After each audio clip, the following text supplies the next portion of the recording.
I went here before, but yeah, I go to school. Eastern. Oh, cool.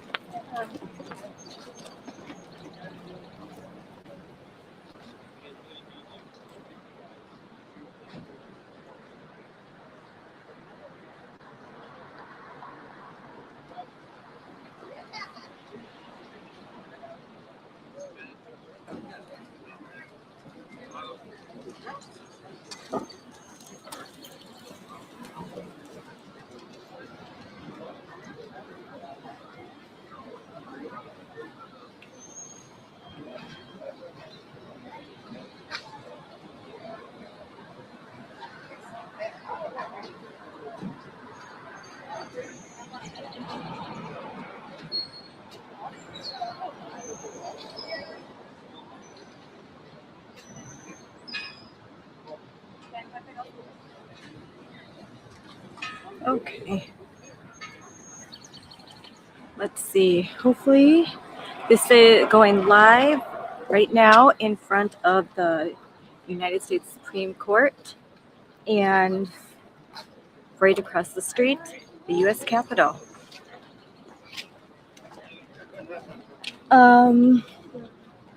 Hopefully everyone can hear me okay. So we will be going live in, let's see, 5 minutes, 10 o'clock. So you can see this beautiful view. It's a beautiful day. And I was here on Tuesday and it was raining. I got soaked, and there was some speculation that the Supreme Court just might issue some important opinions. The two opinions that are very important for myself and for Moms for Liberty and for parents everywhere and for girls across the country are the two cases that can change everything in the fight for reality, for truth, and for the safety and protection of girls across America. Two cases that revolve around Title IX. 27 states in this country have laws that prohibit biological boys from competing on teams that are meant for girls, all female teams. At issue is that constitutional? Can states do this? Can states ban biological boys from all female teams? The question at hand is, what is the definition of sex? Because that question determines whether Title IX exists or it just doesn't. Because Title IX, which we just celebrated the 54th anniversary of June 23rd, 1972, Title IX was put into place. It's a law that was enacted by Congress in order to protect girls and to provide them opportunities that they did not have. That no educational institution could discriminate on the basis of sex. Now, unfortunately, in 1972, they didn't predict that the world would lose its mind and that suddenly doctors from Harvard couldn't tell you if men could get pregnant. They couldn't answer the question, what is a woman? If you ask them, if you ask some very intelligent people, can men menstruate? They will hem and haw and they won't tell you the truth, all because they're beholden to a gender ideology. So with that in mind, the Supreme Court has been asked to step in because there is a patchwork quilt of decisions on Title IX and whether or not it's discriminatory to not include gender identity in the definition of sex as per Title IX, which means can a boy who feels like a girl get all of the rights and privileges and protections of a biological girl? Our answer would be no. So be back in just a few minutes because I have a very special guest right across the street, Representative Tom Tiffany. He represents the 7th District of Wisconsin, and he is currently running for governor of Wisconsin, my home state. And just recently, he was in a committee hearing one that involved SPLC, and it was about, if you haven't heard, SPLC has been indicted by a federal grand jury, the Southern Poverty Law Center, and Representative Tiffany gave a very strong and welcome speech about parents like myself, about Moms for Liberty, and defended us against the absolute smears and lies that have been peddled by the SPLC since 2021, leading to them declaring Moms for Liberty a hate group in 2023. So not only is Tom Tiffany a great congressman from Wisconsin, and not only did he defend us in the Judiciary Committee hearing, he also is a real hero to his constituents in New Richmond, Wisconsin, when he defended the girls who were begging their school board to please stop allowing boys to use their bathrooms. So we're going to hear all about that, because Ella Frei, who's 17, and she is a girl who went viral, made national news because she stood up to her school board, and she went public and she said, this isn't okay. So we're going to have her on. We're going to have Representative Tiffany on, and who knows who else. We're hoping, if a decision is released, we hope to get some more people on to talk about it. And if maybe it's just me talking about it, and that's okay too. So stay tuned. Be right back.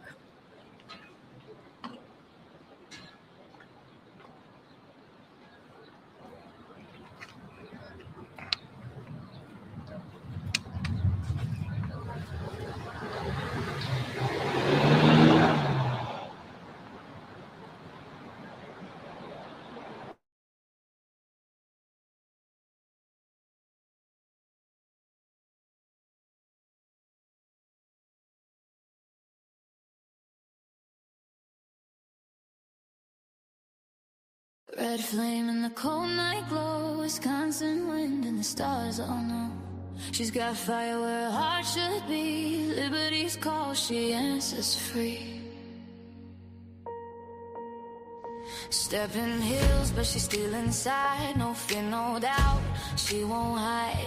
Capital lights on a battle cry, a mama lying, watch her rise. Words are weapons, truth a blade, in the chaos she's unafraid. Standing tall, she breaks the chain, crimson faith runs through her veins. Oh, they whisper you can't change it, she smiles, watch me rearrange it. Every vote, every voice ignite, for the mothers who won't lose sight. Lover Scarlett rising through the storm and smoke, voice of reason, every chain she broke. Liberty beats in her chest so loud, a freedom queen, a mother style. Crimson lights, Republican gold, this is the story the future told. Scarlett's flame, unbreakable, free, she's the power, the legacy. Moms united, hearts aligned, defending truth, they will not blind. Children's voices light the sky, they're the reason, they're the why. Born to blaze in the northern snow, Wisconsin roots, watch her grow. Constitution's ink on her soul, patriot mind control. No, she don't bend, she don't fade. Faith and family foundations laid, from freedom halls to every school. She's the queen who rewrites rule. Every Scarlet rising through the storm and smoke, the voice of reason, every chain she broke. Liberty beats in her chest so wild, a freedom queen, a mother style. Crimson lights, Republican gold, this is the story the future told. Scarlet's flame, unbreakable, free, mom for liberty, eternally.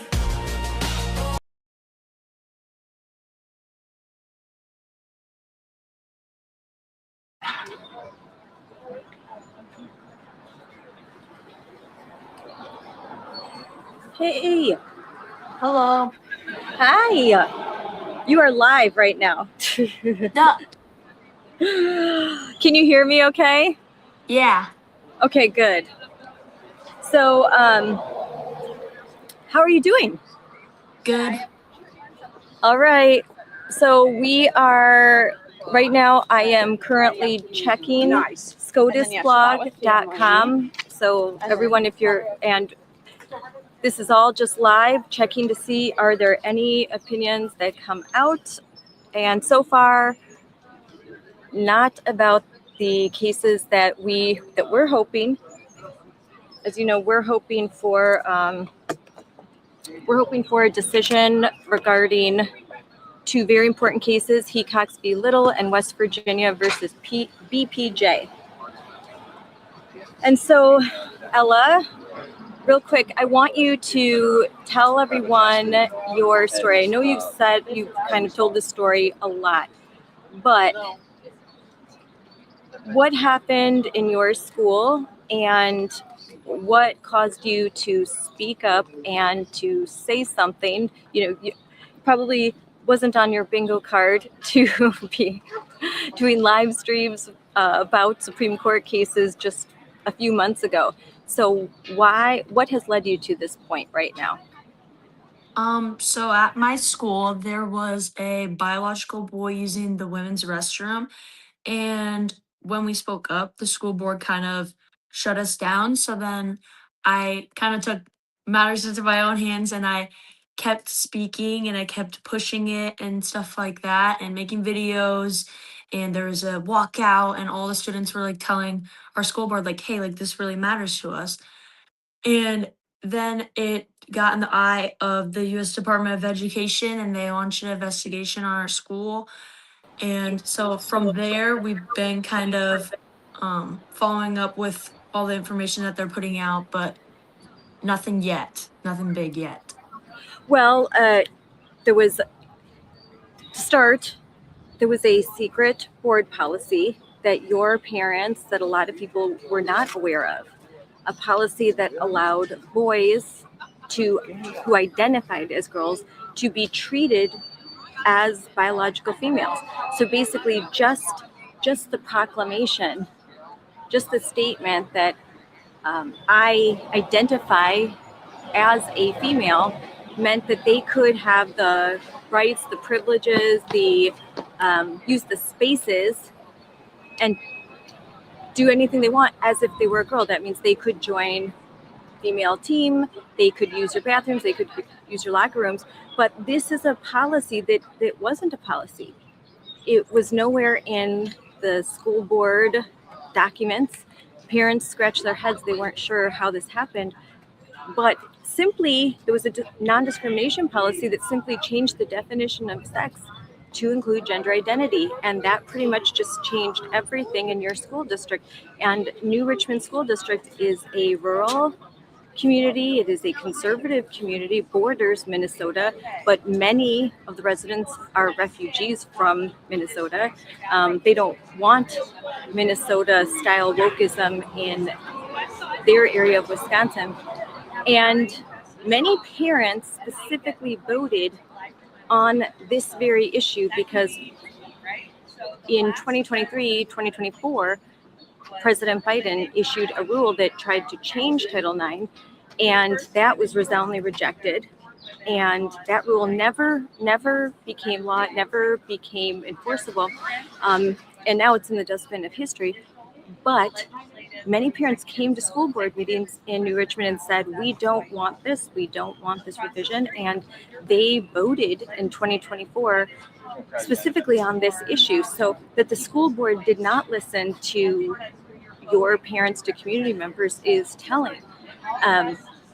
But Ella, okay, fine. You kids, teenagers, you girls, you knew as early as October, November that this was happening, that there was a boy, we won't name anybody, but the boy in your school district that suddenly now used a girl's name, grew his hair out a little bit, and was using your spaces. And it was frankly like freaking a lot of girls out, particularly freshman girls, 13, 14-year-old girls that went into the bathroom and they saw this boy, or they'd come out of the stall and they'd see a boy there.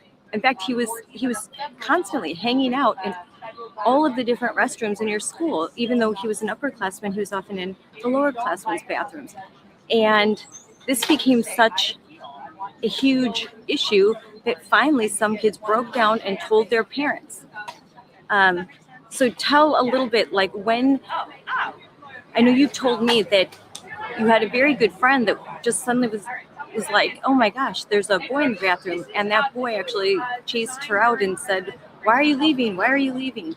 So what happened? What was your first reaction when that happened to you? It was really uncomfortable. Felt like violated of our space. And when I found out my friends were like having to go through that, it kind of pushed me out. I stopped using the bathrooms. I didn't want to like run into the boy or anything like that because that's a really uncomfortable situation.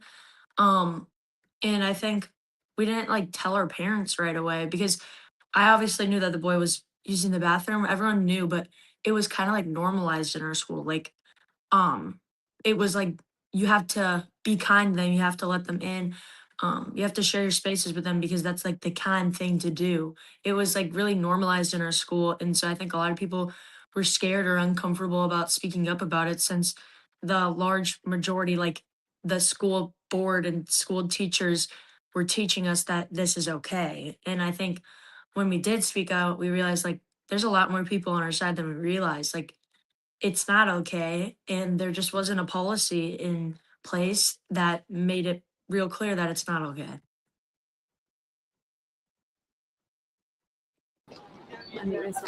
So now you did something really brave. So first of all, there was a school walkout. Describe what happened. So with the school walkout, the night before, all the teachers and principals and stuff found out, and they sent out an email that if you did participate in the school walkout, you will not get like suspension or something like that if you stay on school property. But the whole plan was like they were going to go to the middle school, they were going to go downtown. So all these students knew the risk. And when it was time for them to do the walkout, everyone kind of just walked out. The teachers were at the door, like telling us like when to come back and stuff.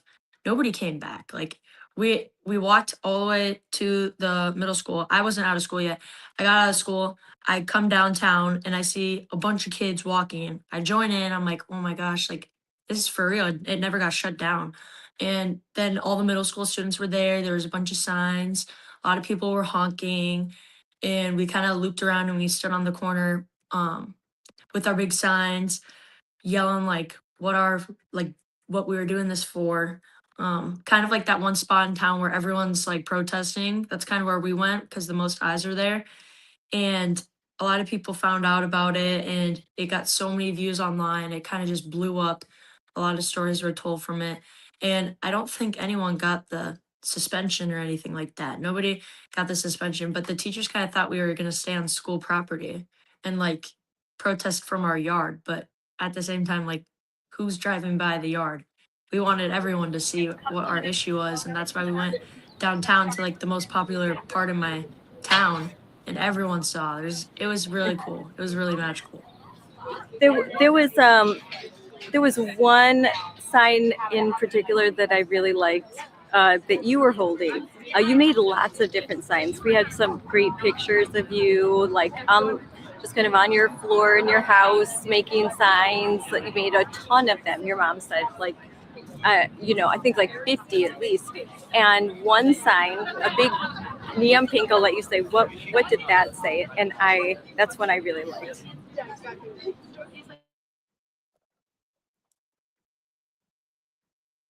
Oh, did you hear me? The sign, there was one sign. Can you hear me? Oh, hold on. There might be. Can you hear me? You can't hear me? You can't hear me? Okay.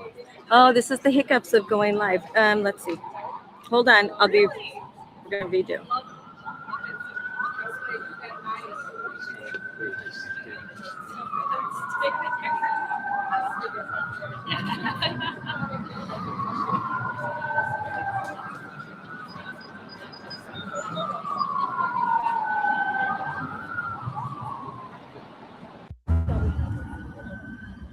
Can you hear me now?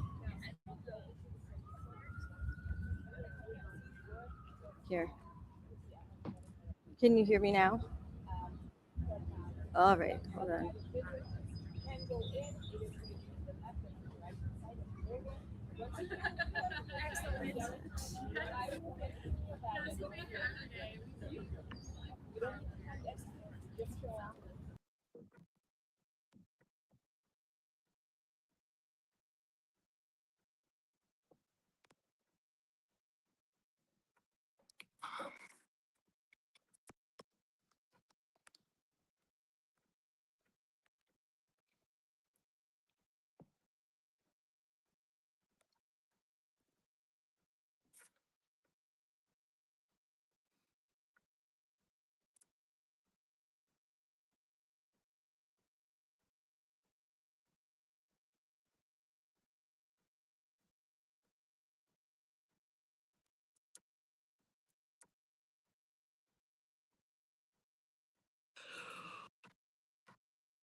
Hello. Can everyone hear me? I can hear you. Can you hear me now? Yeah, I've got you, Scarlett. Good. I can hear. All right, I good. can hear Ella also. Good. We've solved that issue a little bit. Well, welcome. Thank you, Representative Tom Tiffany from Wisconsin's 7th District. Thank you for coming on. Yeah, great to join both of you here today. And Scarlett, I see you're in front of the Supreme Court. Yes, and you're just right across the street. Yeah, we're not far away. Not too far away. I am checking right now, checking SCOTUS blog, because there's a potential for two very important decisions to come out today. Hecox v. Little and West Virginia versus B.P.J. And these are questions that are it's about Title IX, and 27 states have laws on the books. They have passed legislation that defines sex to be male and female and bans males, biological males, from participating in all female athletics. So these are the Saving Girls Sports Acts, the Protecting Girls Sports legislation that has been passed in Wisconsin, but vetoed by current Governor Tony Evers. Representative Tiffany, can you tell us a little bit more about this, and what would you do differently if you were to be elected governor of Wisconsin? Yeah, so first of all, thank you so much for having me here today. And it's great to join you and Ella. Ella, thank you so much for the work that you've done. And great pleasure to join you here today. And Title IX is one of the bedrock laws that has given women equal rights here in America. And I think about stories like my sister told when way back in the 70s, when she got her first job teaching, she was also the basketball coach. And the basketball coach, the male basketball coach, was quite upset that he was getting paid the same as she was. She tells me about that story. And she ultimately talked it through with him and explained why she should be paid the same amount. But think about how much has changed since then over the last 50 plus years. And now you see this movement, which is really inexplicable, of trying to roll back these protections for women. I don't understand it for the life of me, but I can tell you that you put that bill on my desk protecting girls' sports, protecting girls' spaces like girls' bathrooms, I'll sign it into law. Yes, thank you so much, because I have been in Wisconsin testifying before the state legislature and pleading for sanity. It just doesn't make sense that to veto a very simple, clean bill that just simply states that boys cannot participate in female sports in K through 12 education or at the collegiate level. Really simple, but that apparently is hate. It doesn't make any sense the way Governor Evers has been running our state on many levels, but on this issue, which Wisconsinites overwhelmingly, they support this legislation. It doesn't matter Republican, Democrat, left, right. It just makes sense. This is one of those common sense issues that people are just like, how can we not do this? And so it truly is common sense to do it. But what's even more scary is that the people on the other side of the aisle that seek to succeed Governor Evers, they're going to do the same thing that he did. If that bill comes before the next governor and it's a Democrat governor, they're going to veto it. I mean, you can almost be guaranteed of that. I mean, when you think of the leading candidate at this point on the Democrat side, voted against a bill that prevents child grooming. I mean, think about that. It is insane, some of the positions that they are taking. And you know what? Somebody like Ella has felt that in the New Richmond School District, or should say she's experienced it. She is currently experiencing that. Ella, how does that, does that make you feel, because you're going to be able to vote in the next election. Is this an issue that's important to you as a young girl? Yeah, I mean, I'm kind of like the face of it for my town, but I think there's a lot of girls that are in my position that feel the same way. And I think when it's our time to vote, I think things are going to switch up real quick with all the large population of girls coming in. And it matters to me a lot because this is like, it's the kids' future. Like for my middle school, girls that look up to me, they're going to have to come into high school. And if there's no policy laid down, it's going to be uncomfortable. They're going to be scared. And I don't want them to have to go through the same thing that the girls in my school district are going through right now. Thank you so much, Ella, for standing up. Thank you for going to your school board and giving a speech. It is not an easy thing to do. As I'm sure Representative Tiffany understands, it can be the hardest thing to do, to stand before your own community publicly, all eyes on you, and to say how you feel about a very controversial issue. So I appreciate all that you've done. Thank you. It's a big thing. It's a big deal. Representative Tiffany, you've talked about some other candidates that are running for governor. I mean, we've got people running for governor that would replace the word mother and father, would literally erase them out of Wisconsin law, and instead would use terms like birthing person. This is shocking. Wisconsin has become like a national joke. I mean, this went viral when Representative Amanda Nidweski uncovered this plot, I think, to just erase mothers. Yeah. So, it used to be that, and not that long ago, that we as Republicans or Democrats, we debated and argued about taxes and regulations and stuff like that. But now it's the very basics. It's the fundamentals of our society, the constitutional rights we have of free speech, our Second Amendment rights, our Fourth Amendment rights. I mean, it's really become the very basic things, including what is a man, what is a woman, what is a boy, what is a girl. And it's amazing to watch this play out.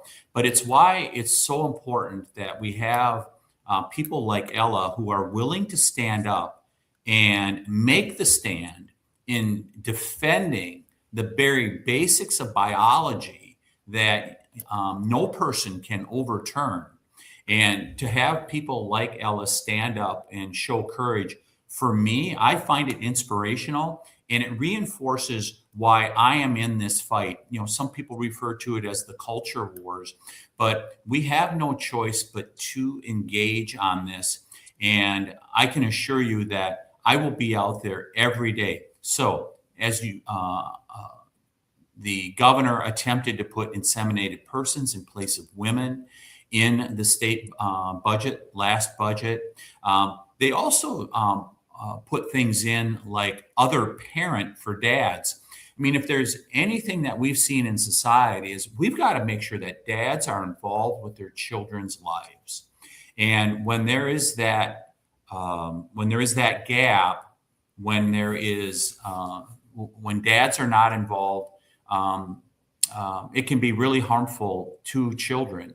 And so they're doing it on all fronts. It's not just moms, it's dads also. And it's something we need to change. And I can tell you, we will refer to moms as mothers and dads as fathers when I write a state budget and when I take the actions as governor. We're going to get back to the basics, the common sense that most people expect.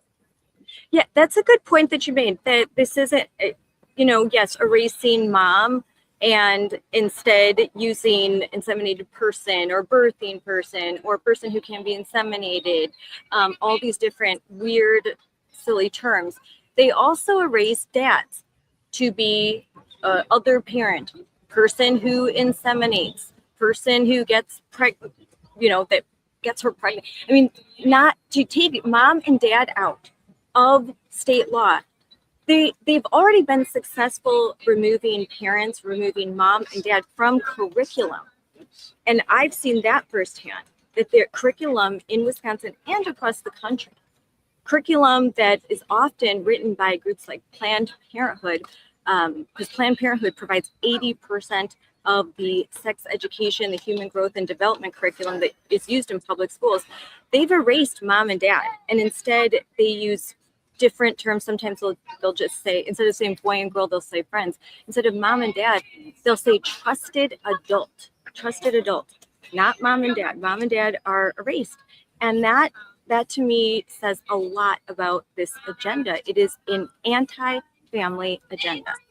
It really is. And when they use the term, and you've seen it so many times, Scarlett, and perhaps Ella's even seen it now, where they hurl out the term racist and hate.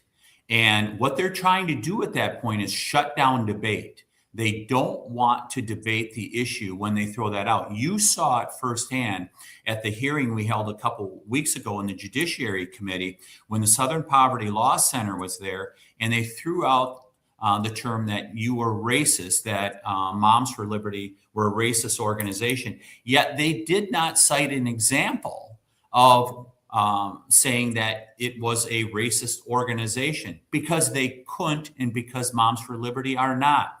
But when they throw those two words out, racist and hate, they're just trying to shut down debate. You should engage even more in that debate, because when we have debate, we win the issue, and common sense carries the day. Ella, you can speak to this, and I'm not sure Representative Tiffany is aware of the extent of bullying that Ella has encountered, particularly online. There is one in particular social media group, this anti-Moms for Liberty group, that relentlessly has attacked Ella and her mother, calling her all sorts of names, including racist, homophobe, transphobe, all of the horrible things that the dog whistles that groups like Southern Poverty Law Center use to do just what you said, to stop the talking, to stop the debate, to make someone feel afraid to say something, to hope that there's enough people that look at them and say something to them that they'll just retreat and they won't continue to fight because they don't want people to think bad things. Ella, describe a little bit of what you've gone through and how you, as a very young girl, how you've been able to stay strong and stay in the fight and even speak louder. Yeah, so after I spoke at the school board meeting, that whole group they started flaming me on the internet, and it got to the point where teachers were supporting the harassment and stuff within the students. It got really bad. And what kind of pushed me through to keep going with the fight, because my mom's like, Ella, if you want to be done, you tell me right now, I'll put the brakes. And I was like, Mom, no, the fight's not over. And it the younger students is what kind of kept me pushing and inspiring other girls to start a movement within their school, because I know that I'm not the only one going through similar things like the bathroom policy. It's happening in other states as well. And so knowing that other girls are going through the same thing right now, I think it's really inspiring. If I push through and keep fighting, I think they will be inspired to keep pushing and fighting through everything. And the hate can be really loud sometimes and it can get really hurtful, but it's important to know that there's more people on your side than on the other side, and I think the other side is just really loud at times. Representative Tiffany, what do you have to say when you hear these amazing words, but like it's a little heartbreaking that she has to go through this? Yeah, it really is. And, I think for many schools, the administration, they just want it to go away. They're hoping that they'll have, one board meeting. I mean, like happened in New Richmond, where they just adopted a policy and they were hoping just to move on. And most people can be able to live their lives, whatever. But there's real consequences to those decisions. And we need people that are going to be brave, that will stand up. And that's why Ella's work and yours is so important, that you're willing to stand up. And that's one of the reasons why I believe in Wisconsin, we should establish a Parents' Bill of Rights. For example, when teachers do not share that perhaps a child of, let's say, 10 years old is saying they want to transition, and the teacher hides that from parents, I believe that is wrong to do that. I mean, these are minors, and they are the responsibility of their parents. So I think it's time to establish a Parents' Bill of Rights in Wisconsin, and just make sure that the basics are covered, that parents are parents and they should know what is happening in their schools with their children.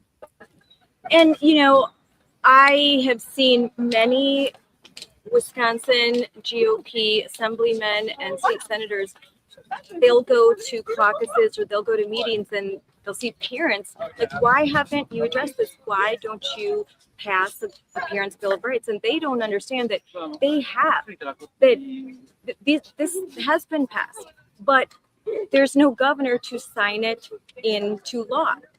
It's really important. That component is very important. So the voice of the majority of Wisconsinites is not heard. And this happens not just in Wisconsin. This happens all over in areas where there is a Democrat governor, frankly. The will of the people does not get reflected. And so it's really important that if these issues matter to a parent, to a grandparent, and they should, because these are fundamental issues. Can an administration, a school administration, keep secret a child's gender identity, so-called gender identity? And usually when this happens, and Ella, you can attest to this, it's when kids are in middle school. As they're going Scarlett, through I puberty. can't hear you. Oh, You might. can you hear me, Representative Tiffany? I can hear you now. Yep. Okay. Could you hear me before? Yes. Okay. It was fine on my end. Okay. Again, All I right. hear you. But so I know it's hard to go live. It's hard to go live. We'll have to do this again when it's not live. But so Representative Tiffany, is this one of the reasons why you decided to run for governor? It certainly is. Ella, can you hear me? Yeah, I can hear you. I just can't hear Scarlett. Yeah. So I think, Scarlett, I think you had a question for Ella. I can translate it. Go ahead and give it to me again. Well, first, if you just let Ella know that one of the reasons why did you run for governor? I think this is one of those reasons. This is a really important issue, and I'm really glad that a common sense conservative like yourself decided to jump in and run for governor and make this one of your platform issues, because very few, believe it or not, very few, even Republican or conservative folks that are running, they won't make this a platform issue. And I've always scratched my head and wondered why. Yeah, and the reason I do it is because it's common sense, and we all know that boys are boys, girls are girls, and we should continue to treat it that way. And ultimately, this is meant to undermine American society. There are powerful actors around the world that, with the power of the internet and communications that we have, they can really try to disrupt America. America's the greatest country in the history of mankind. We celebrate 250 years just not too long from now, of this country that has emphasized liberty, freedom, independence, and personal responsibility, accountability. And there are countries that detest us for that. They don't like our freedom and how we are able to live as Americans. So they try to find any way to undermine us. This is one of the ways in which they do this.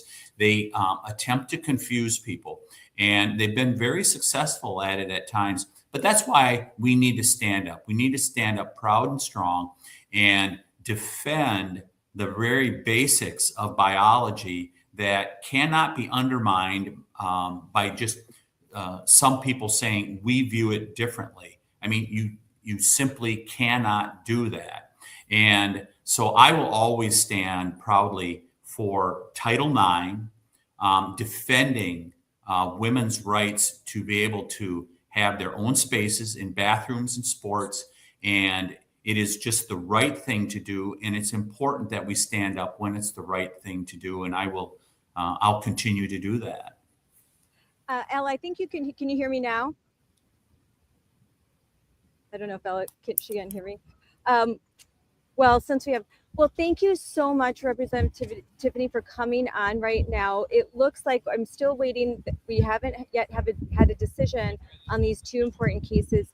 And as I let the viewers know when I started this, that if those decisions don't come down today, they will be handed down next week, Thursday. There were so many important decisions coming out that it was rumored that they would have to add another day to the docket. So we're still watching, we're still waiting, but it's very likely that these decisions are going to come down next week. But regardless, Representative Tiffany, in closing, these two cases, they involve states that have passed legislation that protect women and girls, their sports, and defend the definition of Title IX to be male and female. There are a lot of legal scholars that have said, including our friends at Will, Kristen Wagner of Alliance Defending Freedom, that Congress needs to act and Congress needs to define Title IX. That is something that Congress can do. Could you speak to that as a congressman? Like what's the call to action? What can our representatives do? What should parents be doing? And how important is it for those who are in states that do not have this legislation to continue to be engaged and involved so that changes?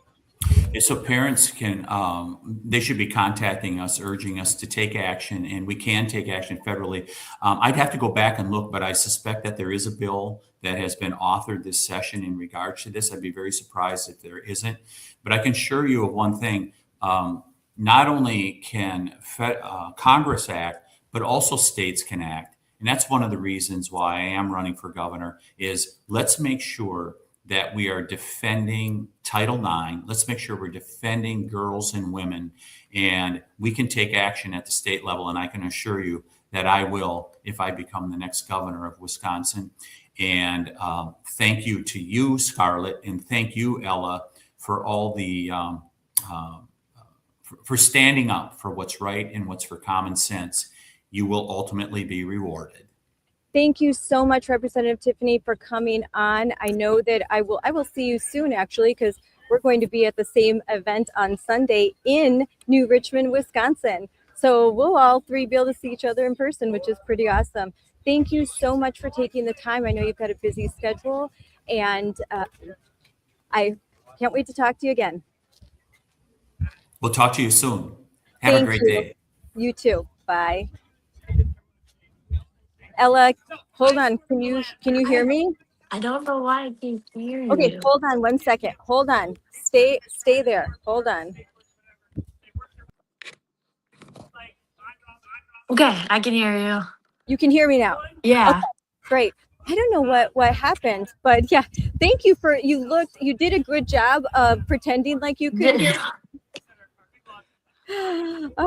And this is what happens when going live, but we've got some really good clips from that. I know my video is probably not the greatest because I'm like directly in the sun here, but I'm checking again. Let's see if there's anything. So what did you think? I want to get your opinion. What did you think of what Representative Tiffany had to say? And I'm still on. I'm just removing myself so I can adjust my camera and not be in the direct light. But what are your thoughts after listening to what Congressman Tiffany, who is running for governor of Wisconsin, what he had to say?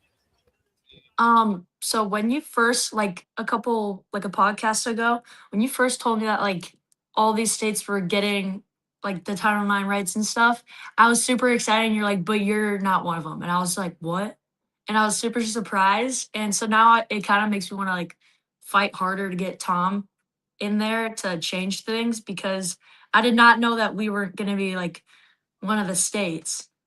Yeah, that we are one of the 23 that have not passed this legislation, even though shout out to Representative Barb Dietrich, and to a very good friend of mine and who's been a great friend of Moms for Liberty, Representative Dan.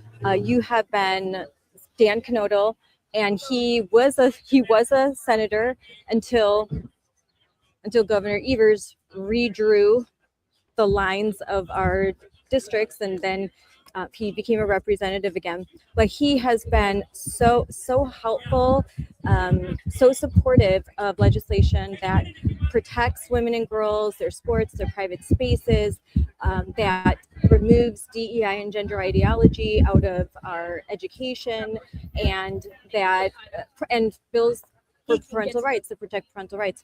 But yeah, it's pretty infuriating, isn't that? Wisconsin,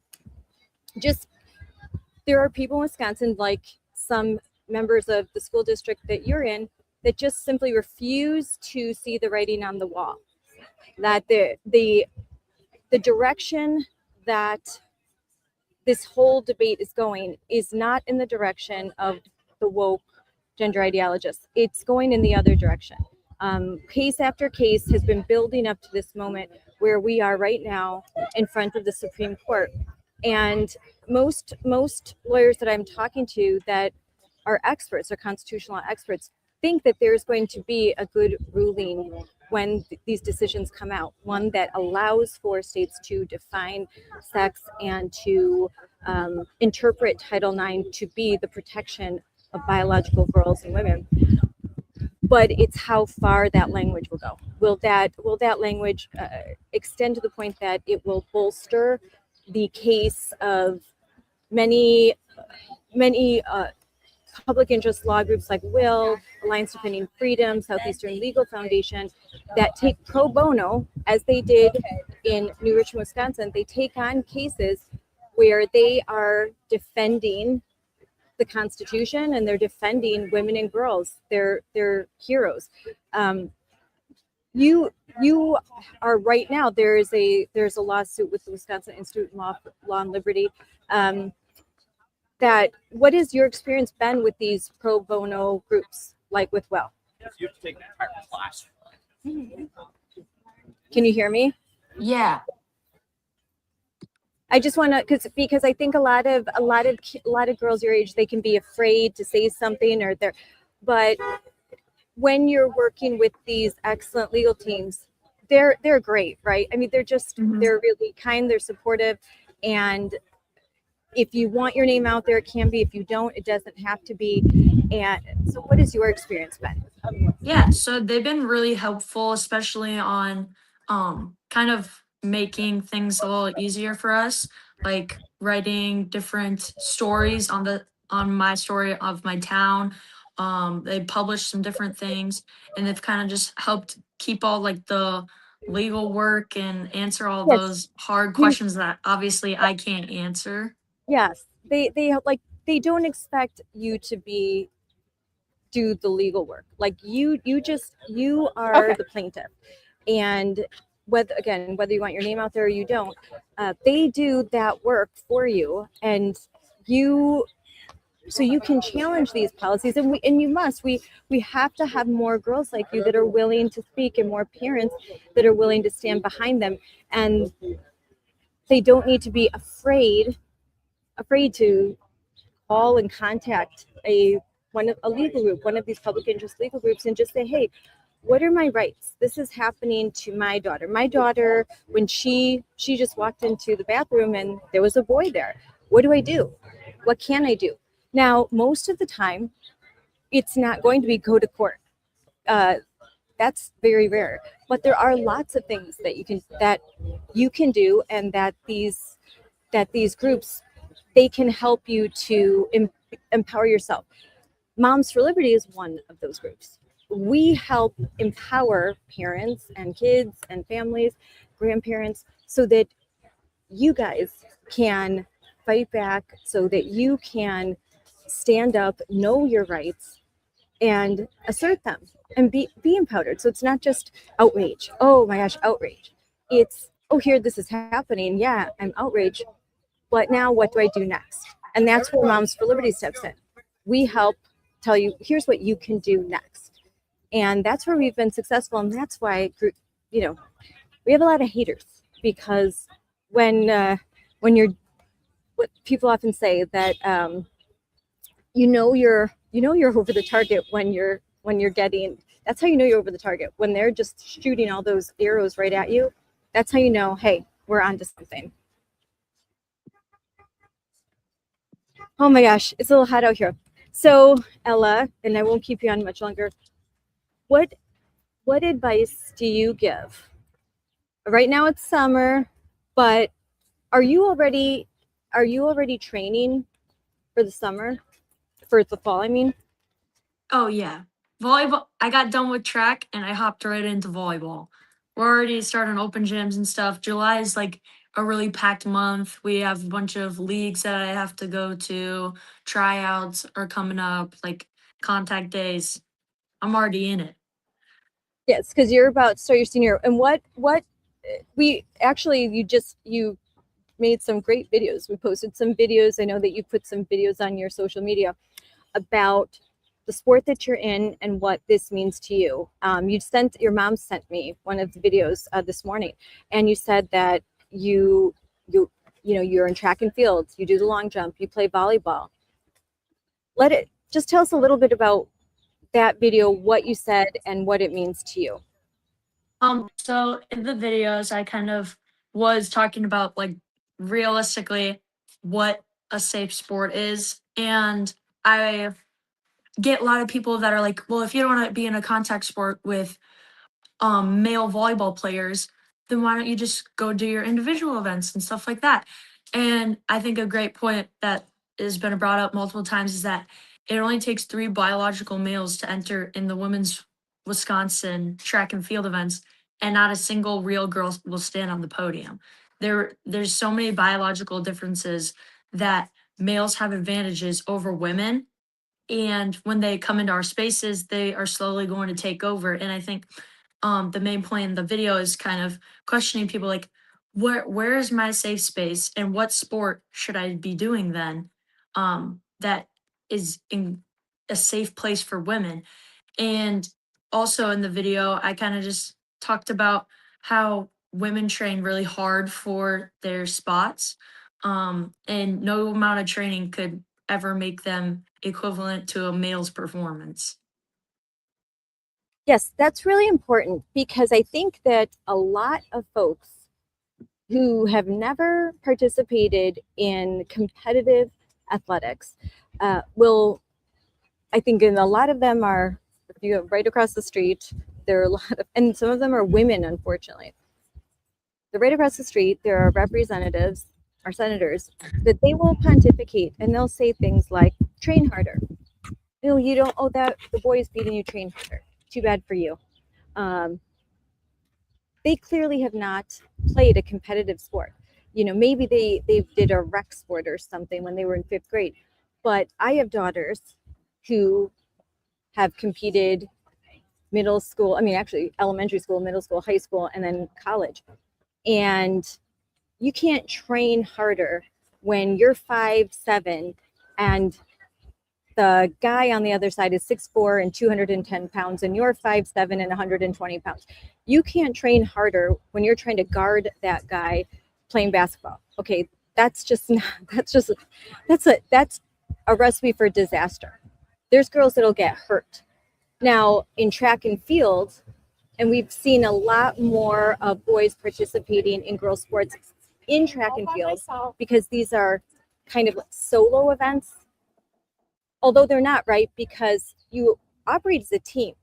So at the end, there's medals, and you move up in a competition based on how the whole team does. And there's a lot of events that require teamwork. So you see males entering those sports because, oh, well, no one's getting hurt. No one's getting hurt.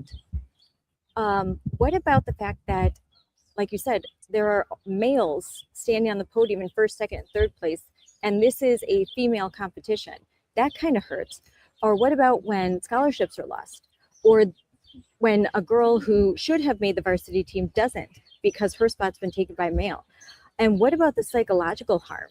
And the fact that a lot of girls just might say, I'm not going to participate in athletics, and they miss out on all those opportunities. I think that's harm. I think that hurts. Yeah, absolutely. I agree with that. Yeah, and you can, and that's kind of what your video said. So in closing, advice to other girls, and talk about, just give us a run through, like all the work that goes into your high school athletics.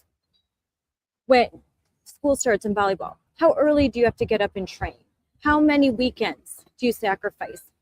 Do you get to party all summer, or do you have to continue to work all summer? Because that's going to be what's required of you to be competitive in the fall.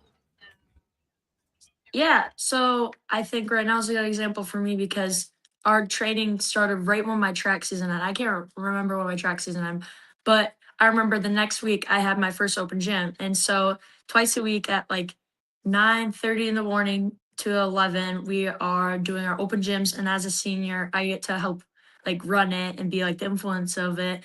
And then we do that for the whole month. Then we have our varsity league where every Monday you go play a bunch of teams. And then sooner than later, you have your contact days when your coach gets to come watch and like make like analyzing thoughts on your performances.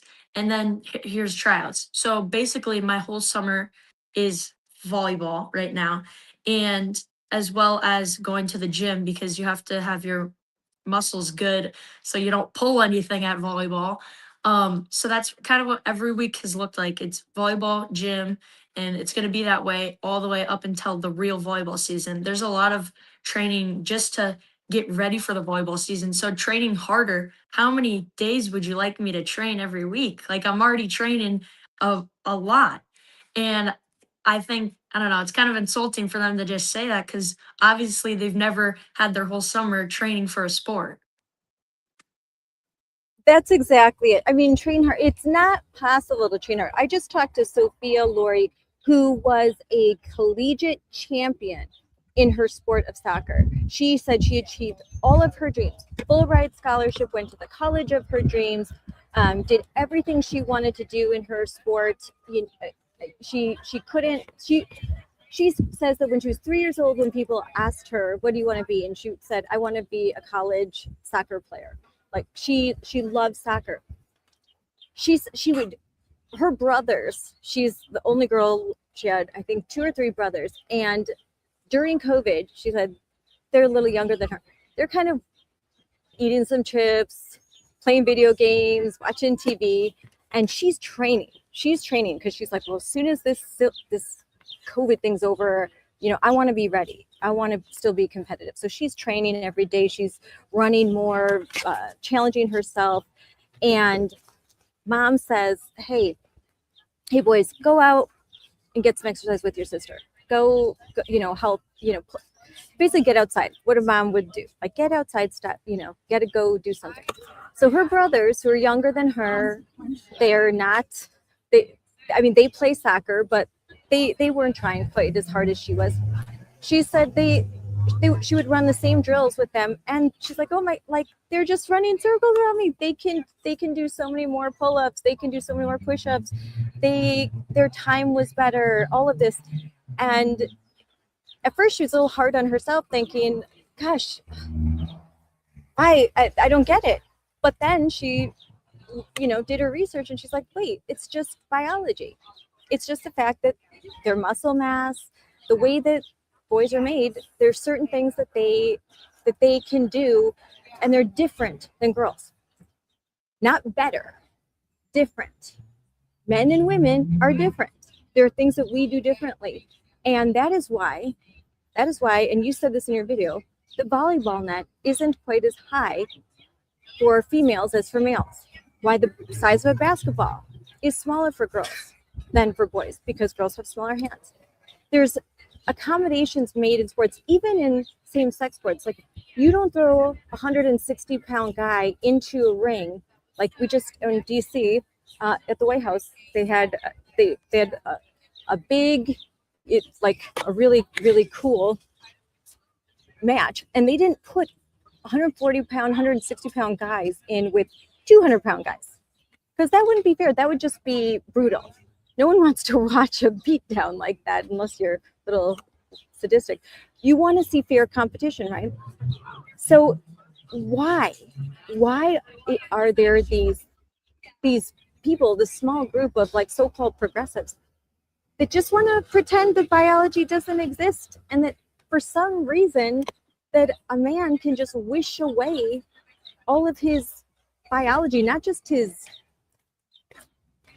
not just genitalia, but wish away everything, muscle mass, all of the things, the size of the lungs, all of that. I just don't get it. And I'm older than you. I can't imagine how confused you must be.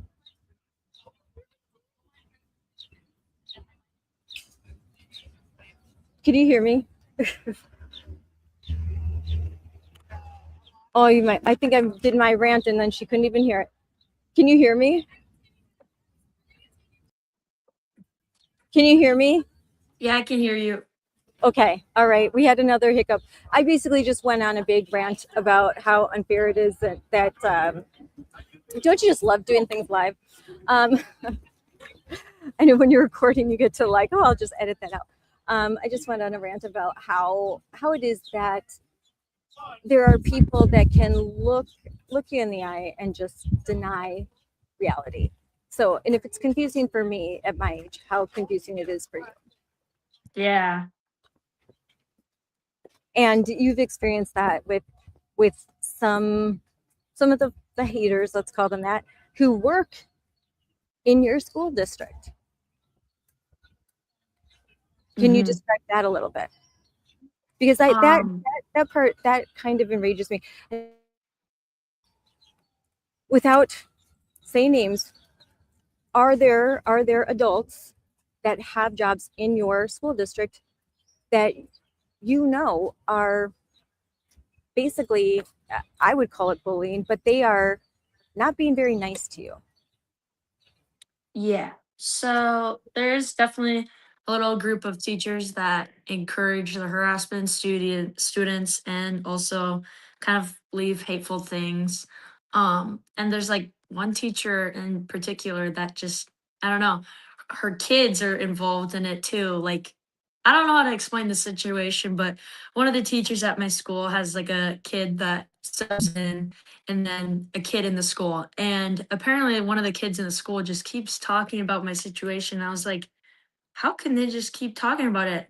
And I asked my mom, she's like, well, you're probably the topic of discussion at their dinner table. I'm like, that's really sad that they can't talk about other things at the dinner table. Like, that is sad. And I don't want to go too into it, but just the fact that there are adults that feel that can think for 1 second that it's appropriate to harass and name call a student online. I think that's so wrong. And I know that if it were the other way around, I can't even imagine what would happen. And that's really unfair. yeah. And I think that, but the fact that you continue to speak out and you continue to stand up, that's what bravery is. It's not, bravery doesn't mean that you are not afraid. It means that even when you are afraid, you just keep doing the right thing. And I'm so glad, Ella, that you just keep doing the right thing again and again. And before we go, I just love your shirt. Let everyone know. Let everyone know about it, because we're going to do a shout out to our friend Jennifer Say and XXXY Athletics. So how did you get that shirt? And how does it make you feel when you're wearing it and you're out in public? Does anyone comment on it? Do they ask you questions? When I went to that rally, I wore one of her like American shirts, and this lady was like, "Oh my gosh, I love your shirt. where did you get it? And I had a big conversation. I was like, yeah, so the co-founder and owner of the company saw a video of me online, and I said there was a male using my restroom, and they're like, oh, what? And I'm like, yeah. And so Jennifer reached out and asked if she could send me a bunch of clothing, and I was so ecstatic. I was like, yeah. And a big package showed up on my door, and it was crazy. And in fact, before the rally, I was like, I really hope these shirts get here because I would like to wear one of the shirts for the rally. And she's like, okay, well, I'm just gonna send out another package and do express shipping so it shows up tomorrow night just in case you don't get the other packages. And so she has express shipped one of the shirts that I wore to the rally. And yeah, in public, I'm walking around and I'm like, yeah, this is the tea. But I don't know, my mom's obsessed. I got stuff from my dad for Father's Day from her too. So my dad's loving all of it. And the quality's just, yeah, my mom was really jealous when I got a big package. Oh, that's so nice. That's great. She's wonderful. Well, Ella, I'll let you say the closing line because it's been an hour, and I really appreciate you taking time out of your schedule on I don't know how it is, Wisconsin. It's a beautiful sunny day here, but what is your advice to girls who are either they are in a situation where there is a biological male using their spaces, biological male that's allowed to play on their team, or they're a girl that can't even bear the thought of it, that wants to say something but is worried about saying something. She wants to be proactive like you are and say, you know what, I'm going to head this off at the pass. I don't want boys in my spaces. I don't want boys on my team. So I'm going to speak out right now because an ounce of prevention is worth a pound of cure. My grandma said that, and she's right. Yeah, if I could say one thing to them, it would be speak up and maybe find a group of girls that are going through the same thing that are willing to help you. And you don't have to put your name out there publicly like I am. You can kind of stay anonymous and make a complaint. And when people tell you that your voice doesn't matter, like this issue is not going away, just know that it does matter. And there's a lot of people that agree with you and that are on your side. And the hate can seem loud sometimes, but there's a whole lot of love that comes with the people that are agreeing with you and that just want the best for the case in whatever case you're going through.